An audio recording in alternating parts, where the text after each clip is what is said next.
नमस्कार. झटपट स्वादिष्टमध्ये मी भारती तुमचे पुन्हा एकदा मनापासून स्वागत करते. नेहमीच आपण बटाट्याची भाजी, बटाट्याच्या काचऱ्या किंवा काहीतरी बटाट्याचा असा एखादा वेगळा आयटम खातच असतो. तर आज मी त्याच बटाट्यापासून तुम्हाला झटपट आणि स्वादिष्ट होणारा एक वेगळा पदार्थ दाखवणार आहे. आता त्यासाठी लागणारे साहित्य हे बघा. हे मी थोडे असे जाड बटाट्याचे कापा करून घेतले आहेत.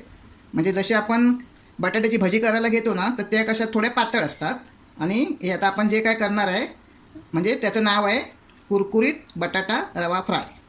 आणि त्यासाठी आपल्याला अशा थोड्या जाड कापा करून घ्यायच्या आहेत. मी आता हे 2 बटाट्याचा कापा करूनच ठेवले आहेत, साली सकट घेतले आहेत. तुम्ही साल काढून कापा अशा केला तरी चालतील. मिरची पावडर, मीठ, रवा, जिरा पावडर, लिंबाचा रस, तांदळाचं पीठ आणि ही धन्याची पावडर, तळण्यासाठी तेल. आता सगळ्यात अगोदर काय करायचं आपल्याला, ह्या बटाट्याच्या ज्या कापा आहेत त्यातलं सगळं आपल्याला पाणी काढून टाकायचं आहे. घेतलं आहे.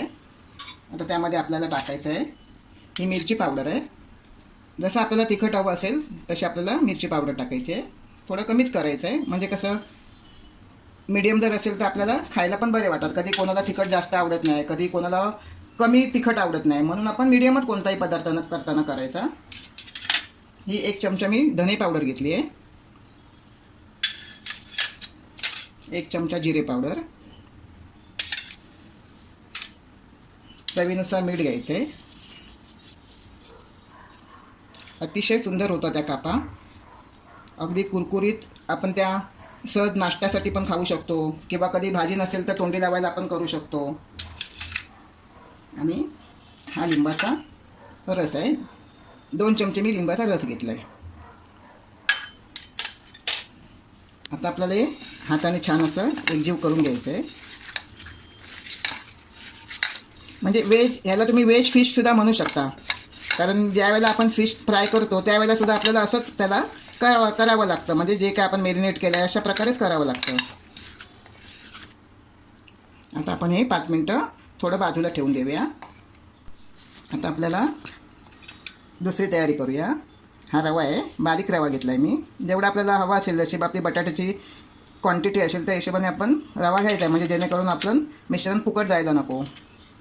थोडंसं मीठ, थोडं टाकायचं मीठ, कारण आपण अगोदरच बटाट्याच्या कापांमध्ये मीठ टाकलं आहे. आणि 2 चमचे तांदळाचं पीठ,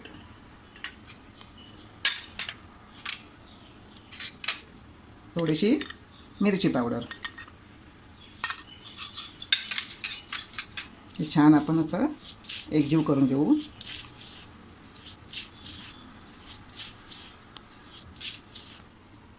आता आपल्याला या ज्या आपण कापा आहेत त्या याच्यामध्ये छान अशा घोळवून घ्यायच्या आहेत. असं छान व्यवस्थित आपण आणि थोडंसं बाजूला ठेवू. सगळ्या कापा आपण अशा घोळवून घेऊन. आणि आपल्याला हे डीप फ्राय करायचे नाही आहेत, आपल्याला एक शॅलो फ्रायच करायचं आहे. तेलही कमी लागतं आणि पटकनही शिजतात त्या कापा.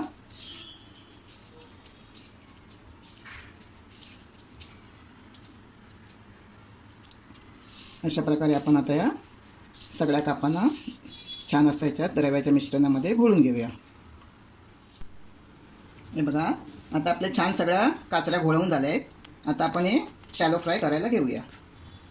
बघा, इकडे मी तवा तापत ठेवला आहे. असं फ्राय पॅन घेतलात तरी चालेल किंवा साधा आपला नॉर्मल तवा असतो तो घेतला तरी चालेल. तवा छान तापला आहे माझा. आता आपण थोडं तेल टाकूया आतमध्ये. आणि आपल्याला हे मीडियम गॅसवरच करायचे आहेत. मीडियम गॅसवर केल्याने काय होईल, आपले बटाटे जे आहेत ते आतून छान असे शिजतील. तेल टाकलं आहे. आता आपण अशा एक एक काचऱ्या आतमध्ये सोडूया.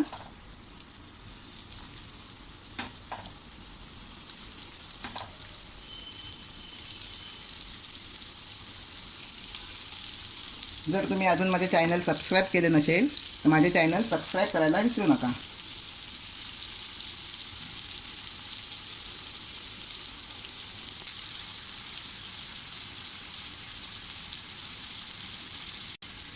आता आपण बटाट्याची एक बाजू अशी परतून घेऊया.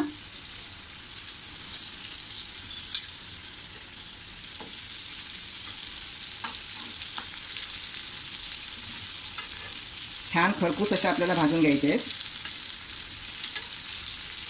तुम्ही अशाच प्रकारे केळ्याचे काप किंवा सुरणाचे काप बनवू शकता. आणि मी असेच केळ्याचे आणि सुरणाच्या कापांचा पण व्हिडिओ तुम्हाला शेअर केलेला आहे, तो तुम्ही बघू शकता.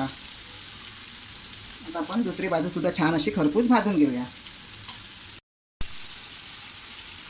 बघा आता आपण मागून सुद्धा बघूया. हे बघा छान आता आपल्या या खरपूस भाजून झाले आहेत. आणि बटाटे शिजायला वेळही नाही लागत, पटकन शिजतात. आता आपण ह्या काढून घेऊया एका डिशमध्ये.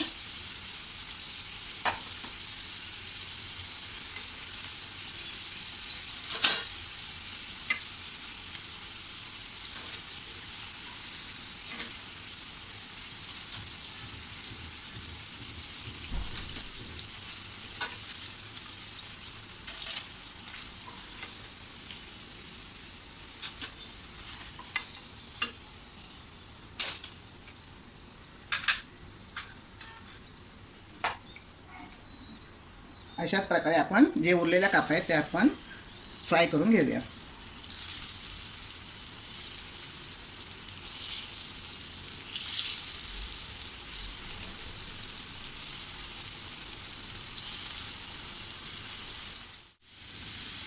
बघा हे सुद्धा आता माझे बटाट्याचे काप फ्राय करून तयार आहेत. हे बघा असे छान खरपूस फ्राय झाले. आता आपले काढून घेऊया, म्हणजे आपल्याला खाण्यासाठी हे तयार. तुम्ही एकदा नक्की ट्राय करून बघा.